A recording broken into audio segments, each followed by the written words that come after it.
RCR, la red que comunica y une al Perú. Vamos a hablar a esta hora con el doctor Vicente Alanoca Arocutipa, que es un antrólogo, destacado analista político, doctor en Derechos Humanos y Desarrollo, representante aymara. Doctor, muchas gracias por este enlace aquí con Enlace Regional. Muchas gracias a usted por la entrevista y siempre predispuestos a las inquietudes que vean por conveniente, ¿no? Es un honor estar una vez más en RCR. Muchas gracias a usted, doctor.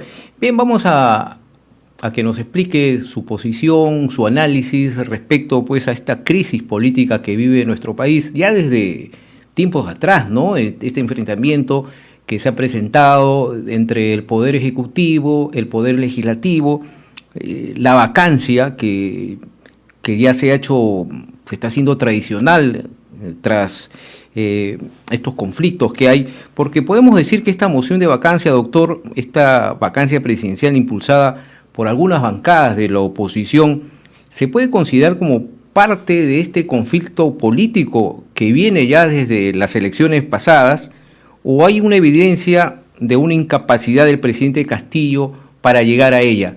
¿Cuál es su opinión, doctor? Bueno, a ver, primero aclarar y quizás presentarme. Yo soy antropólogo de profesión, no soy abogado. En la mañana tenía una entrevista con unos amigos también y, claro, los compañeros eran abogados. Entonces, bajo esa perspectiva voy a dar mi opinión. Bueno, tenemos que partir de un hecho histórico. El Perú nació corrupto, ¿no? Como Estado, digamos, ya bajo algunos clanes o brechas, ¿no? Pensando que, como nos dijera pues nuestros historiadores, que el Perú era pues Lima, ¿no? Y las otras ciudades, las otras poblaciones, las otras regiones ahora no era del Perú, ¿no? O la calle Unión era pues Lima, digamos, ¿no? Entonces, en ese proceso histórico de brechas, ¿no? Estructurales, de racismo, discriminación, se han ido construyendo algunos clanes de poder, ¿no? Y ahí hoy hemos llegado a una suerte de dos grupos, ¿no? Un poco marcados todos bajo la bandera de la democracia, bajo la bandera de hacer política, ¿no? Pero detrás de eso se ocultan otros intereses. Entonces, las elecciones, la segunda vuelta sobre todo, nos ha, digamos, presentado un escenario en la que no solo está en agenda el tema, la preocupación, el interés nacional, sino hay otros intereses ahí, ¿no? Ahora, en relación a la forma como se ha elegido, y además a quién se ha elegido, en este caso nuestro señor presidente, obviamente para nadie es secreto, también hay ciertos desaciertos en relación a la forma de conducir el país, ¿no? Es decir, no tiene una visión todavía clara de lo que podría ser, digamos, el Perú en 5 años, en 10 años, en 20 años, en 30 años, ¿no? Y eso creo que es una limitante, no solo en él, yo creo que también hay personajes muy interesantes con ciertos principios, como los ministros que están con él. Sin embargo, también hay gente que no tiene las condiciones de poder pensar el país. Ahora, estos desaciertos están siendo aprovechados para poder presentar como un presidente, ¿no?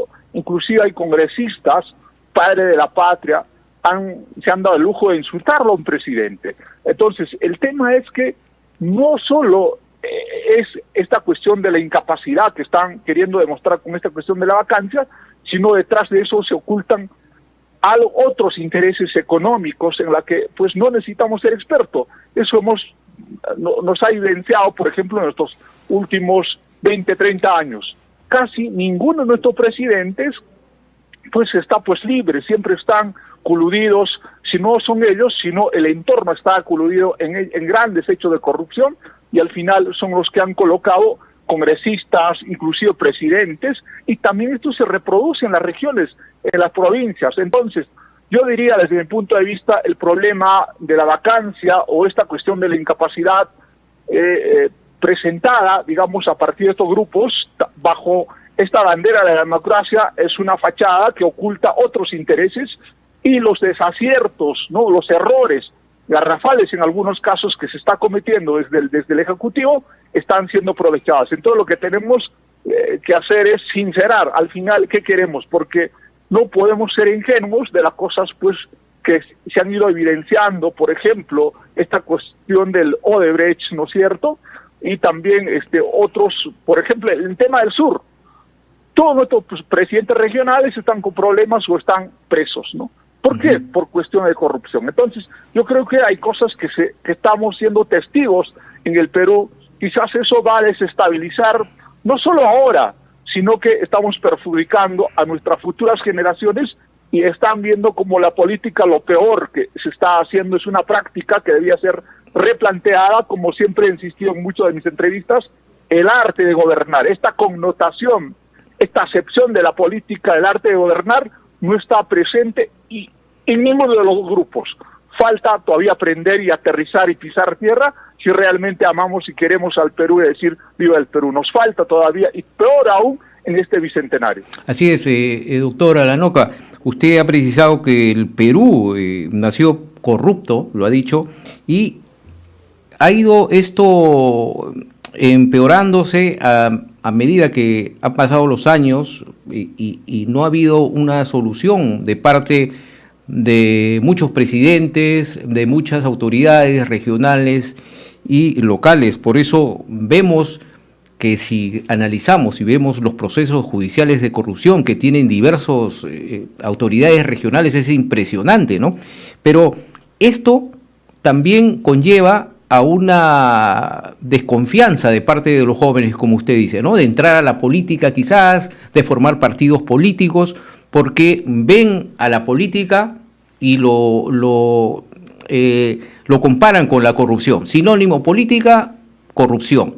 Entonces, ¿cómo podemos nosotros cambiar este panorama, quizás mediante los jóvenes que nos escuchan, en las universidades, los catedráticos, para que nuevamente vean que las autoridades que son elegidas por el pueblo hagan su trabajo legalmente y aparte también con mucha confianza den a la población? O sea que, ¿cómo podemos corregir esta corrupción en nuestro país? Que el propio presidente de la República en un discurso ha dicho que nosotros somos un país que podemos exportar corruptos, ¿no?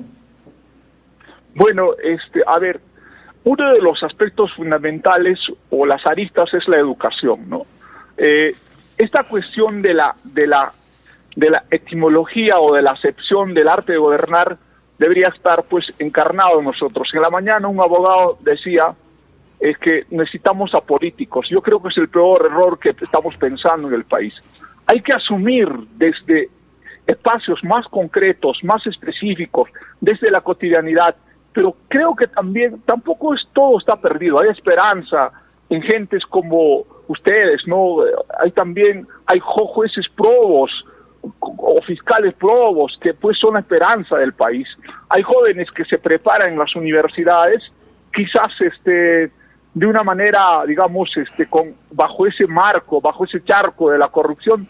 Sin embargo, las instituciones en las que abrazan, pues, por más que este joven opte por una cuestión transparente, de respeto y aprecio por el bien común, por el tema de la dignidad, a veces lo cae en esta trampa. Entonces, lo que tenemos que hacer es trabajar en el tema de educación. Y la educación no solo es la universidad tampoco, sino es también el entorno, las calles, ¿no? Donde pues el poblador común y corriente deposita su voto, confía en sus representantes, pero estos representantes a veces se agrupan en clanes de poder. Por ejemplo, podemos decir, el tema de los partidos, en la forma como se organiza en el Perú, se han organizado bajo clanes de poder, y eso nos cuesta a muchos a dejar de eso. Por ejemplo, si nosotros nos preguntamos cuál era el comité, quiénes integraban el comité nacional de un partido, en este caso de Ollanta, eran Navine y Ollanta. O sea, es una cosa que no puede pasar en el país. Sin embargo, eso está legitimado y hay mucha gente en el Perú que piensa eso. Ahora, y en el caso, doctor, disculpe, en el caso del actual presidente se dice el presidente de Castillo y Cerrón. Claro, no, pero mire, ahí yo tengo una cosa que quizás el tema de la lectura sobre el país, a veces todos tenemos una lectura de lo que pasa en el país, ¿ya? Hay unas lecturas que algunos tenemos un poco descontextualizadas, de querer hacer o fundar o refundar el país bajo los cánones, digamos, de unas lecturas que pues están hace 70, hace 50 años, ¿no? Y también eso ha sido renovado en otros contextos. Tuve la suerte de estar en Europa, ese contenido, ese rollo de hacer la política como se está pensando desde el lado del entorno del presidente ha cambiado en otros contextos. Entonces, ahora, desde el lado de la derecha, creyendo que pues en esta gente no piensa, es ignorante, como insultando, cada vez aprovechan ahora estos desaciertos como para hacer una figura lo peor de un profesor. Yo creo que también es una cosa que se expresa, digamos, que también hay gente preparada que puede dirigir el país. Quizás Castillo no representa eso, pero sin embargo tampoco podemos esperar una cosa que no sea resuelta en 200 años, en 30 años, que en 100 días resuelva eso. Entonces, estas cosas ocultas, la única arma para poder quitar esos velos, esas cortinas de exclusión, de racismo que se expresan, es la educación. Y por ahí hemos entendido la educación como una suerte solo de manipulación, y muchos de nuestros ministros que hemos tenido pues no han tenido una formación de maestros, sino han tenido otras formaciones. Entonces ahí creo que necesitamos no solo la formación académica, sino necesitamos una conciencia y una actitud realmente de cambio que necesita, pues, pero tenemos jóvenes, tenemos profesionales en todos los campos que podríamos ser una potencia a nivel, digamos, de transparencia, a nivel de riqueza que tenemos en todo el país. Ahí podemos inclusive ser el modelo para muchos países. Bolivia, mira, a pesar de que a muchos no le gusta, hay gente de la derecha que querrán ver muerto a Evo, sin embargo, sin tener ninguna formación, supo liderar un proceso de desarrollo para Bolivia. Y seguramente también hay gente de derecha que tiene esta convicción de sentimiento por el país. Yo conozco muchos amigos de la academia que también sienten eso, pero sin embargo también hay gente de la izquierda cree por el hecho que ha levantado la bandera de Castillo o ha estado pintando las paredes, también tiene ganado algún puesto. Entonces lo que tenemos que hacer es sincerar hasta dónde podemos, hasta dónde no podemos, para que podamos construir un país de todas las sangres. Creo que Arguedas nos ha dado una lección, Carlos Iván de Gregory nos ha dicho que el Perú es un país diverso, y también nuestro gran maestro Gonzalo nos ha dicho hay sombras de coloniales. Entonces esta cuestión de la sombra de colonial que tenemos hoy presente tiene que ser develada, quitada, con actitudes y con cuestiones prácticas, concretas, desde el espacio donde estemos. Es lo que hace falta. Así es, doctor. Y yo creo que también la comunicación es muy importante para dar a conocer los trabajos, las perspectivas, la agenda que puede tener un gobernante.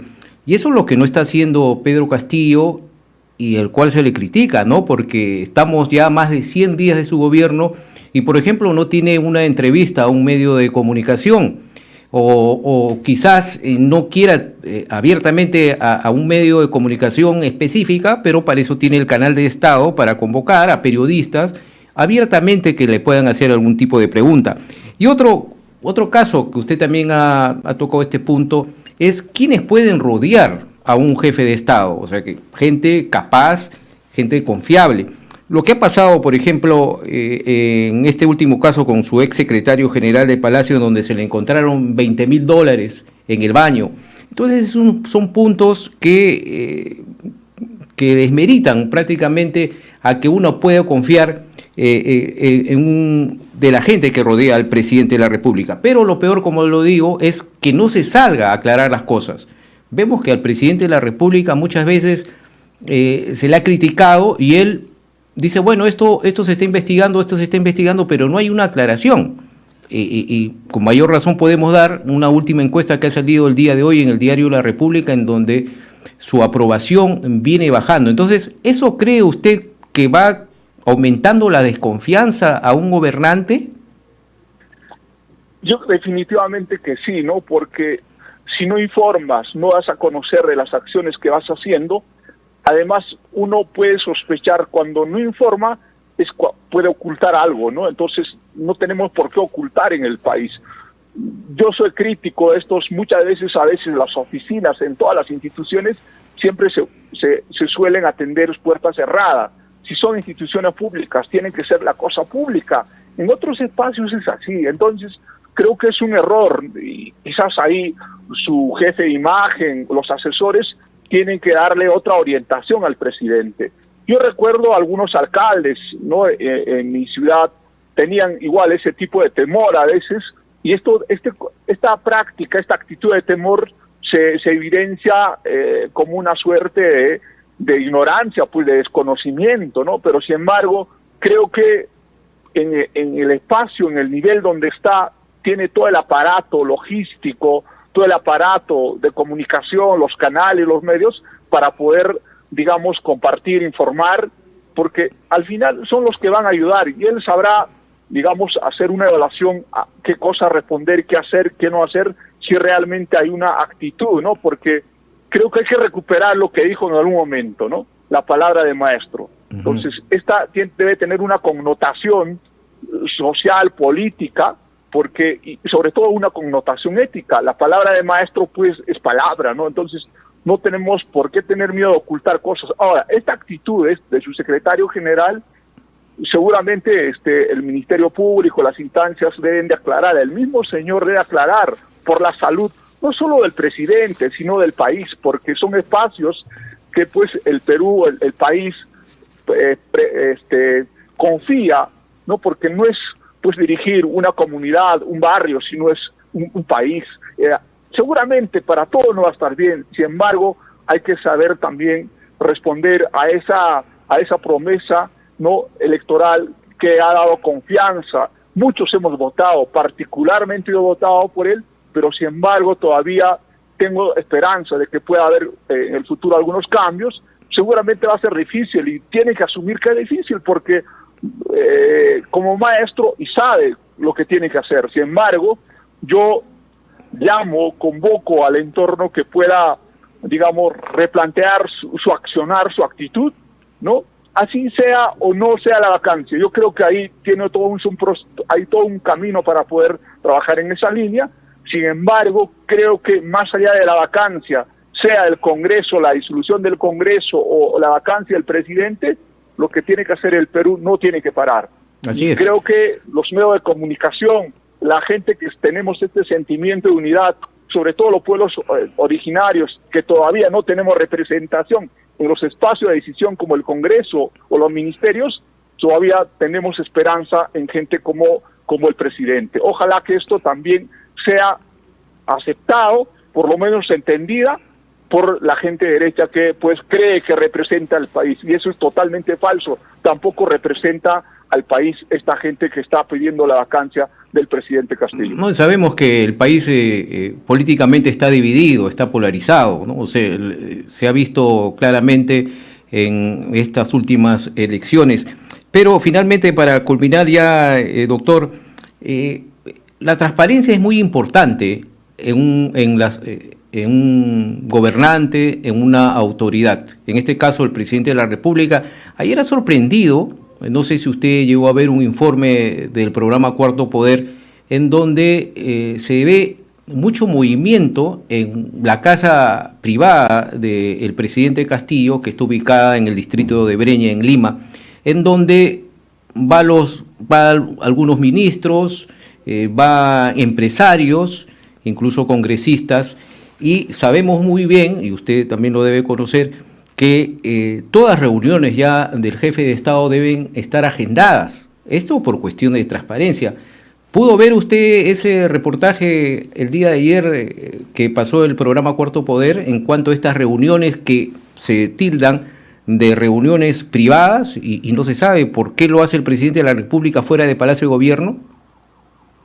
A ver, mire, la verdad que yo no tengo televisor en mi casa, ¿no? Por una cuestión de salud, ya, porque yo en los últimos años que estuve, digamos, viviendo con alguna gente del extranjero, me decía, viví con un alemán, con un polaco, con un español, con un italiano, yo decía, mira, vamos a tener acá el televisor, tiene mi hija, ¿no?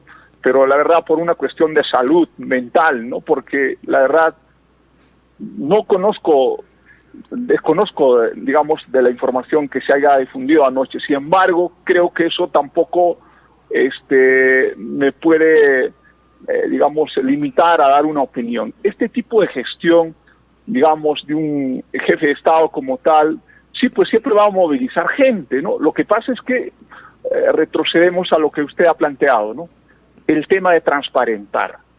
Seguramente irá gente de derecha, izquierda, con algún interés para copar algún espacio, tener alguna oportunidad, pero el presidente, a partir de sus ministros, de sus funcionarios, tiene la obligación moral para el país y por el país de transparentar, de informar quiénes están pidiendo, cuáles son las condiciones, y además no queremos pensar que, pues, me acuerdo cuando estuve en Ayacucho o en Iquitos, decía, algún momento se lo van a sacar a Kuczynski, que lo sacaron, y algunos jueces me decían, oye, que tú eres brujo, que, mire, si él lo está haciendo de una manera oculta, no tan transparente como debería de ser, yo creo que, pues, no nos espera, o no tiene, pues, más tiempo que estar ahí, porque obviamente va a caer por su propio peso, pero yo creo que eso hay que aclarar, quien sea, o sea, eso es natural, pero sin embargo lo interesante y importante es aclarar y dar a conocer por cualquier medio que él opte, ¿no? Porque creo que también hay medios de comunicación como ustedes. Yo agradezco al señor José, ¿no?, por la confianza y también por la transparencia y la amplitud que vienen manejando este medio. Por eso estoy aquí, y raras veces o muy pocas veces yo acepto una entrevista de ese tipo, porque siempre te quieren sacar una respuesta a lo que tienes que decir. Y eso a veces como que nos quiere engañar y cree que nosotros tenemos ceguera. Pues eso no va a pasar con nosotros, al menos por quienes hemos tenido la oportunidad de estar en otros contextos. Entonces, yo la verdad no he visto, ni tampoco, claro, a veces veo después, pero porque también por las ocupaciones que tengo como docente y como también como investigador. Claro, muchas gracias más bien por la pregunta, y quiero ser sincero en ese sentido. Bien, a usted muchas gracias, doctor, por esta participación, doctor Vicente Alanoca, y ha sido clara su posición y bien ilustrada también. Y vamos a seguramente más adelante, en los próximos días, a seguir dialogando de la situación que vive nuestro país, y esperemos que por el bien de todos los peruanos esta situación de crisis política llegue a un fin, porque no nos hace bien a nadie, más bien nos hace daño a todos los peruanos. Muchas gracias, doctor, por esta participación. Ya. Un abrazo a ustedes y hasta pronto. RCR, la red que comunica y une al Perú.